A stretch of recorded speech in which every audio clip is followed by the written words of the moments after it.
presentación. Bueno, voy a hablar sobre la profilaxis en pacientes con cáncer.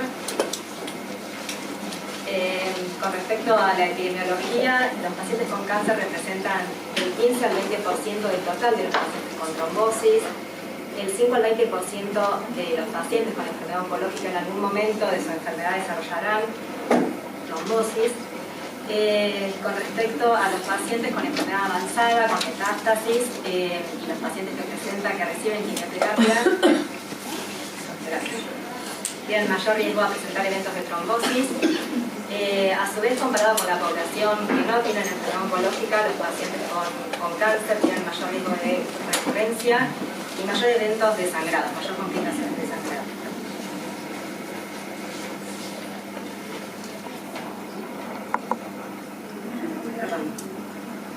Es un predictor de sobrevida y es la segunda causa de muerte después de la enfermedad de por sí.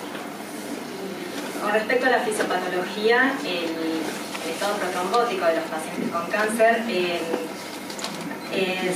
se lleva a cabo debido a la interacción entre la estasis circulatoria, del reposo, por la compresión vascular que podría producir la masa tumoral, por la injuria endotelial, por la invasión de la enfermedad vascular, por catéteres, quimioterapia o radioterapia, y por el estado de hipercoagulabilidad, que podría ser por liberación de sustancias por medio de la actividad tumoral, por la interacción con el medio ambiente y por los factores propios del paciente. Este artículo se publicó hace 50 años y en realidad lo que se evaluaron se evaluaron los desórdenes de coagulación en pacientes con tumores sólidos, y en el segundo también desórdenes de coagulación, pero en pacientes con mieloma múltiple. Los puse porque, bueno, ya en estos artículos estudiaban los factores que se asociaban al estado procoagulante, y el que participó en el estudio, en la publicación, fue el doctor Sánchez Ábalos. En los pacientes, en el primer artículo, lo que publicaron, lo que se encontró como asociado al estado protrombótico fue el aumento de los factores de la coagulación, el aumento del recuento de plaquetas, la tromboplastina, el aumento de tolerancia de heparina, una disminución de tiempo de coagulación, un acortamiento del tiempo de tromboplastina y disminución de la epitrombina 3. Y con respecto al mieloma, que hasta ese momento más que nada se estaban publicando artículos con respecto a la tendencia al sangrado, lo que se observó fue un aumento de fibrinógeno con el estado protrombótico y un acortamiento en el tiempo de coagulación y la antiplastina. En estos gráficos eran para mostrar los factores que actualmente se asocian al estado protrombótico del paciente con cáncer. La leucocitosis ha sido publicada como uno de los factores asociados. Dentro de la leucocitosis, el monocito sería uno de los que participa por la expresión del factor tisular en la superficie del mismo, y los neutrófilos por la liberación de los TRAPs, los NETs. Esos NETs lo que harían es colaborar con la captación, con la captura de plaquetas y de las microvesículas circulantes, que lo que hacen es colaboran a la estabilización del coágulo. A su vez, esos TRAPs lo que hacen es unirse a la elastasa y a la catexina, favoreciendo aún más la actividad del factor tisular. Acá en este gráfico lo que se observa son las microvesículas, también unidas al factor tisular, que se liberan desde la superficie de las células tumorales y desde los monocitos, participando en el estado de procoagulante. Y en algunos tumores también está asociada la trombocitosis, que lo vamos a ver más adelante, por la liberación de interleukina 6 por las células tumorales que estimulan la trombopoiesis. Y la podoplanina, que es un ligando que se observa que la liberan las células del sistema nervioso central y que también se unirían a las microvesículas, favoreciendo la agregación plaquetaria. Dentro de los biomarcadores también se observan el aumento de la expresión de la P-selectina, que reclutaría los leucocitos, y el PAI, inhibiendo la fibrinolisis.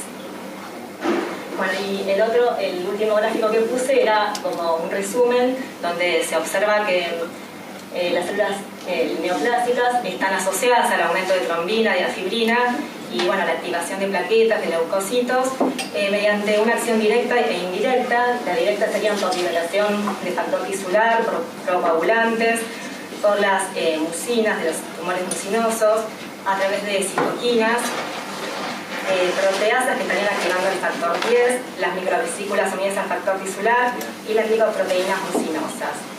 Con respecto al mieloma múltiple, los cambios que se asociaron al estado protrombótico en pacientes con enfermedad y durante el tratamiento, los factores asociados fueron el fibrinógeno, el aumento del factor 8, el antígeno de von Willebrand, las microvesículas unidas al factor tisular, citoquinas, la P-selectina, la hipofibrinolisis, resistencia a la proteína disminuida y la proteína S. Como factores de riesgo están los individuales relacionados con el paciente, como la enfermedad, la edad avanzada, el sexo, la raza, comorbilidades, obesidad, el tabaco, el sedentarismo, los antecedentes de trombosis, el terreno varicoso, un mal performance status, trombofilia hereditaria o adquirida, el embarazo, que estén expuestos a estrógenos, la inmovilización o algún trauma. También hay factores relacionados al cáncer, que serían histología de por sí, el cerebro, páncreas, estómago, pulmón, riñón, vejiga, el ginecológico, linfomas o mielomas, estadios avanzados, masa bulky, con compresión vascular extrínseca, también el tiempo del diagnóstico dentro de los 3 meses del diagnóstico, los factores relacionados al tratamiento, como quimioterapias como los antiangiogénicos, los inmunomoduladores, asociados a alta dosis de dexa u otras quimioterapias, el tratamiento hormonal, la eritropoyetina, las transfusiones, la colocación de catéter venoso central, radioterapia o que están expuestos a cirugías. Y los biomarcadores, que nombré algunos previamente, eran la leucocitosis, mayor a 11.000 blancos, más de 350.000 plaquetas, una hemoglobina menor a 11, la expresión de la P-selectina, el dímero D y el factor tisular. Con respecto al mieloma, aparte de los individuales de cada paciente, también tiene que ver con uno de los relacionados a la enfermedad sería un diagnóstico reciente asociado a la alta carga tumoral, que tengan hipervicosidad, que esté asociado a alteraciones del cromosoma 11, enfermedad de cadenas livianas, insuficiencia renal asociada a la enfermedad, relacionadas al tratamiento, los IMIDs, en combinación con altas dosis de dexametasona, doxorubicina, quimioterapia multiagente, eritropoyetina o la colocación también de catéter venoso central. Y los biomarcadores relacionados en el mieloma son los que nombré hace un rato, el factor 8, el antígeno, la P-selectina, el fibrinógeno, las microvesículas unidas al factor tisular, la hipofibrinolisis, la resistencia a la proteína disminuida y la proteína S disminuida también. Bueno, entonces, ¿qué pacientes con cáncer necesitan profilaxis? Vamos a hablar de la tromboprofilaxis primaria en pacientes hospitalizados, en pacientes ambulatorios, en pacientes que presentan catéter venoso central y luego tratamiento prolongado de tromboprofilaxis secundaria. Con respecto a los pacientes hospitalizados, representan el 25% del total de las trombosis y de ese 25%, la mayoría, el 75% de los eventos de trombosis, ocurren en servicios de especialidades clínicas. En estudios prospectivos que se han realizado se observó que el 70% de los casos fue asintomática, con hallazgo de imágenes, eran pacientes que tenían poca deambulación. Y el tromboembolismo pulmonar se asoció en un 5 o un 10% de muertes en los pacientes que estaban internados. Estos son los estudios, 3 estudios grandes que se realizaron para profilaxis primaria en pacientes hospitalizados con cáncer. En realidad, la población de cáncer era una minoría. La mayoría, en los 3 estudios, las características de la población era que eran todos mayores de 40 años, con insuficiencia cardíaca, con falla respiratoria, con infecciones agudas, enfermedad inflamatoria y trombosis previa. Y como les repetí, en estos estudios, si bien eran numerosos, la población con cáncer no era muy grande, eran la minoría. En los estudios se compararon heparina de bajo peso molecular, enoxaparina, dalteparina y en el Artemis fondaparinux. Y en los 3 estudios se demostró, en el de enoxaparina con 40, no con 20, pero en los otros 2 también sí, se demostró que hubo una ventaja con respecto a los eventos de psicosis en los pacientes que recibieron profilaxis con respecto a los que recibieron placebo, sin diferencias en los sangrados mayores. Este estudio es un metaanálisis de 9 estudios que lo que hizo fue comparar la respuesta, los efectos o la respuesta de la heparina no fraccionada con la heparina de bajo peso molecular. En ese caso estuvo también asociado en ese grupo el fondaparinux. A las conclusiones que se llegó en este estudio es que tanto la heparina no fraccionada como la de bajo peso molecular no tuvieron diferencias con respecto a la tromboprofilaxis, con lo cual pueden ser utilizadas las dos, y la heparina de bajo peso sí mostró ventaja con respecto a placebo. No hubo diferencias en los sangrados mayores en ambos grupos. Con respecto a la tromboprofilaxis extendida, se separó, hubo 2 grupos, en uno se recibieron enoxaparina durante 40 días y en el otro placebo, 10 días de heparina de bajo peso y luego placebo. Y en este estudio se llegó a la conclusión de que hubo reducción con respecto a la trombosis. También hubo incidencia de sangrados, pero que la reducción de la trombosis fue mayor que el aumento de los sangrados de los pacientes. Entonces, con respecto a los estudios presentados, tanto ASCO como ESMO y NCCN concluyeron que ellos recomiendan profilaxis en pacientes hospitalizados, confinados a la cama, ya sea con heparina no fraccionada, con bajo peso o con fondaparinux.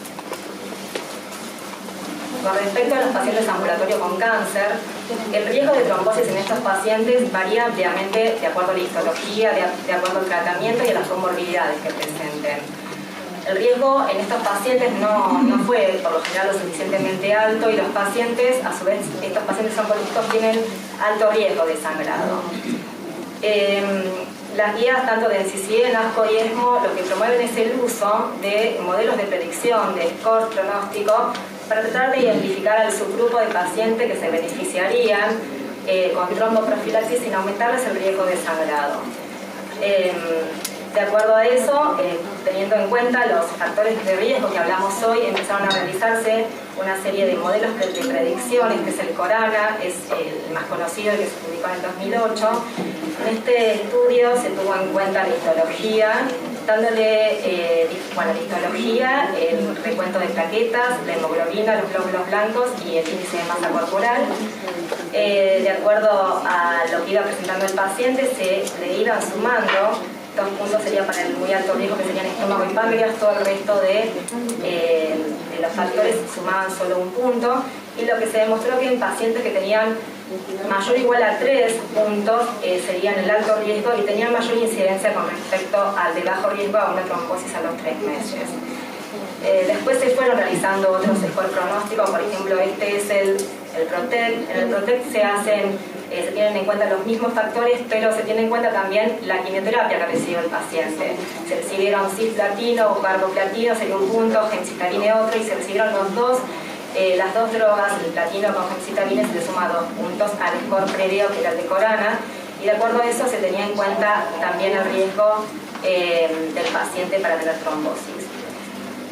Este es el otro estudio, el de Viena. En el de Viena también se utiliza, sale a partir del CORANA con los mismos factores. Se modifica un poco el tema de, acá serían en el muy alto riesgo se agrega el cerebro, el tumor de cerebro, y en el alto riesgo riñón, linfoma y mieloma. Y lo importante es que acá introducen a la P-selectina y al dímero D como marcadores pronósticos para también sumarlos y tenerlos en cuenta en el riesgo de los pacientes. En este caso, los pacientes de alto riesgo tuvieron un 17% de probabilidades de cáncer a los 3 meses de trombosis. El Ottawa es otro de los scores pronósticos que se realizó, y en este caso se suman o restan, de acuerdo a los factores evaluados, que sea sexo femenino, el pulmón, que sea cáncer de pulmón o trombosis previa suman, el cáncer de mama y los estadios localizados restan. Y con un score mayor o igual a 1, que es un score alto, se observó un riesgo de una retrombosis de un 15%. Y el CATCH fue publicado este año, que en realidad esto evalúa predictores de recurrencia en pacientes con cáncer, y lo que evaluaron es que el 67% de las recurrencias de trombosis ocurrieron en pacientes que presentaban, aunque sea uno de los 3 factores: el factor tisular elevado, el compromiso por la masa tumoral o el cáncer hepatobiliar. Este es también un artículo que se publicó este año, que lo que hizo fue comparar los scores pronósticos que nombré anteriormente. En realidad acá estarían el Corana, el bien, el Protect y es el CONCO, que evaluaba el Performance Status.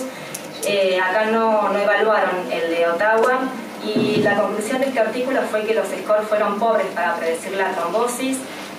Con respecto a esta comparación, tanto el Viena como el Protect parecerían discriminar mejor los grupos de bajo o de alto riesgo, pero por el momento ningún score puede ser usado en la práctica clínica.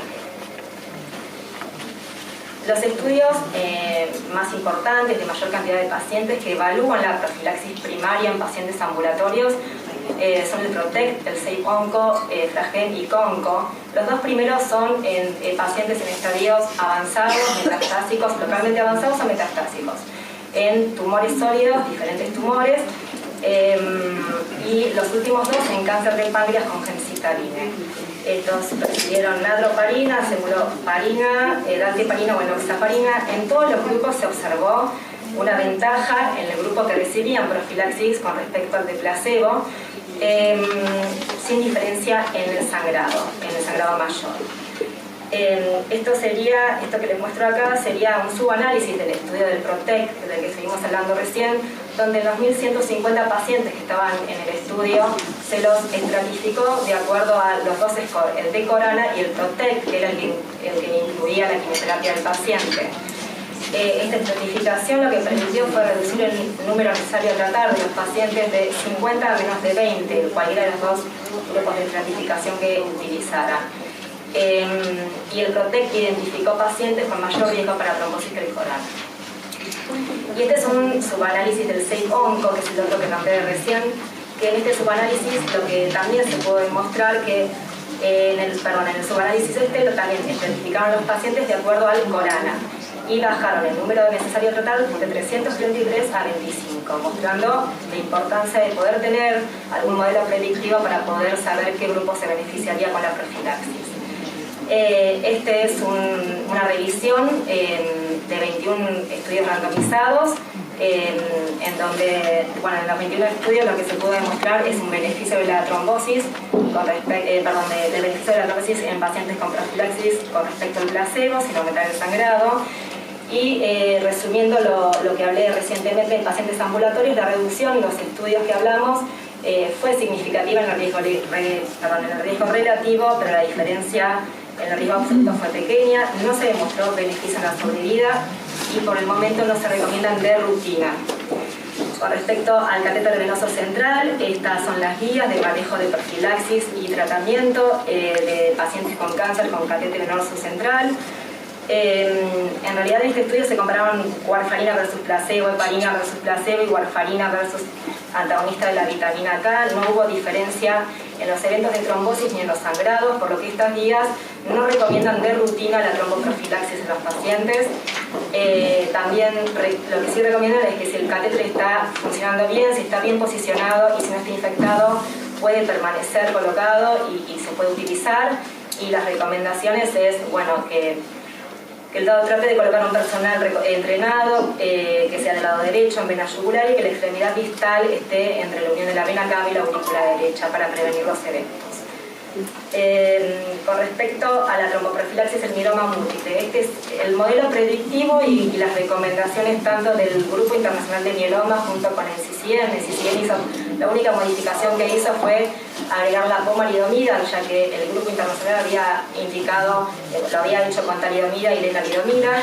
En este grupo, en este modelo, se evalúan los factores de riesgo individuales del paciente, los factores relacionados al mieloma, que son el diagnóstico per se y la hiperviscosidad, y la terapia del mieloma, los IMIDs asociados a altas dosis de corticoides, a quimioterapia multiagente o a doxorubicina. Si no tienen ningún factor o solamente uno de estos, con aspirina, ellos recomiendan aspirina entre 81 y 125 miligramos. Si tienen mayor o igual a 2 factores de riesgo entre los individuales y los relacionados al mieloma, profilaxis con heparina o warfarina con un rango anticoagulación entre 2 y 3. Y el hecho de que reciban la quimioterapia, los inmunomoduladores asociados, como dije acá, ya lo hace ser alto riesgo, por lo cual se recomienda la heparina o la warfarina.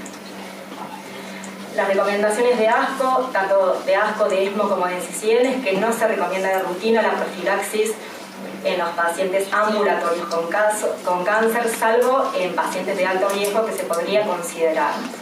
Y sí en los pacientes con mieloma que están recibiendo inmunomoduladores, como dijimos recién, con las altas dosis de dexametasona o poliquimioterapia. Las dosis de anticoagulación. Y con respecto a la profilaxis secundaria, se realizaron muchos estudios comparando a la heparina de bajo peso molecular versus los antagonistas de vitamina K. Bueno, acá están los estudios, comparando enoxaparina, datinsaparina y dalteparina. De estos estudios, el CLOT, que es el que comparaba la dalteparina con los antagonistas de vitamina K, fue el que, uno de los que más pacientes presentó, eran 672 pacientes, y es el que tuvo resultados estadísticamente significativos para demostrar el beneficio de la heparina versus los antagonistas. No hubo diferencia en los sangrados ni en la mortalidad. Este es un metaanálisis que comparó los mismos estudios que nombré recién, los 6 estudios, que incluía 2.078 pacientes, y en este metaanálisis lo que se observó fue una ventaja para el grupo de la heparina versus la warfarina, sin diferencias significativas en los sangrados. Con respecto al tiempo, no hay estudios que hayan demostrado cuál es el tiempo exacto que debería tratarse, y por consenso actualmente se recomiendan 6 meses de tratamiento y luego se debe evaluar el paciente para definir cómo continúa el tratamiento. Las recomendaciones entonces, como dije recién, eran la heparina por 6 meses, si no hay heparina, antagonista de la vitamina K cuando está disponible, y a los 6 meses se reevalúa el paciente. En caso de catéter, si se retira el catéter, por lo menos 3 meses de anticoagulación, y si queda colocado el catéter, mientras esté colocado debe seguir anticoagulado. Con respecto a los anticoagulantes directos, este es un estudio de profilaxis primaria que se realizó para evaluar la seguridad de 125 pacientes con tumores sólidos avanzados que recibían quimioterapia. En este caso usaron apixaban con 5, 10 y 20 miligramos versus placebo. En este estudio lo que observaron fue que hubo tendencia al sangrado, y principalmente con 20 miligramos, y no se pudo definir la dosis más segura a utilizar. Y este estudio comparó al rivaroxaban con enoxaparina. Había varios pacientes, eran pacientes hospitalizados, y el subgrupo de pacientes con cáncer demostró que no tuvieron diferencia significativa, no hubo diferencia ni en la trombosis, y sí hubo diferencia de mayor sangrado en el grupo de rivaroxaban. Estos son los estudios de anticoagulantes directos versus antagonistas de la vitamina K. Estos estudios, en realidad, lo que tendría en este estudio, solamente en todos los estudios que hay, hubo un porcentaje del 1,6 al 6% máximo de pacientes oncológicos. La mayoría no tenían enfermedad oncológica, y de estos pocos tenían enfermedad metastásica y pocos recibían quimioterapia. En este análisis de subgrupos se mostró que no hubo diferencia ni en los eventos de trombosis, ni en sangrado, ni en mortalidad. Y aparte, estos estudios no compararon contra heparina, que era el tratamiento por el momento de primera línea en pacientes con cáncer. Estos son los estudios que actualmente están en marcha de los anticoagulantes directos en pacientes con cáncer. Están, todos en marcha, y supuestamente hay varios que terminarían a fines de este año. En esto se comparan rivaroxaban versus dalteparina, versus heparina de bajo peso molecular, edoxaban y apixaban. Los resultados de estos estudios nos ayudarían a clarificar un poco la utilidad de los nuevos anticoagulantes directos en la prevención primaria y secundaria de trombosis y cáncer. En caso de considerar el uso de los anticoagulantes directos, simplemente esto lo pongo para recordar que debemos asesorarnos de las interacciones, porque las tienen. Por el momento, entonces, la heparina sería la primera línea en pacientes para profilaxis secundaria. Si no se dispone de la misma, los antagonistas de la vitamina K, y por el momento los anticoagulantes directos no estarían recomendados. Y para resumir, durante los primeros 6 meses, entonces, la heparina de bajo peso, a los 6 meses se evalúa. Si ya hay remisión completa de la enfermedad, se puede suspender el tratamiento con heparina. Si la enfermedad continúa y el paciente continúa con quimioterapia, se recomienda continuar con heparina de bajo peso.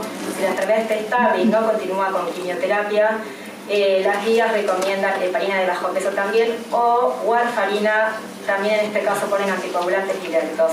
El signo de pregunta acá es porque algunos expertos recomiendan dosis plena y otros recomiendan dosis profiláctica después de los 6 meses. Listo, la vamos a ver.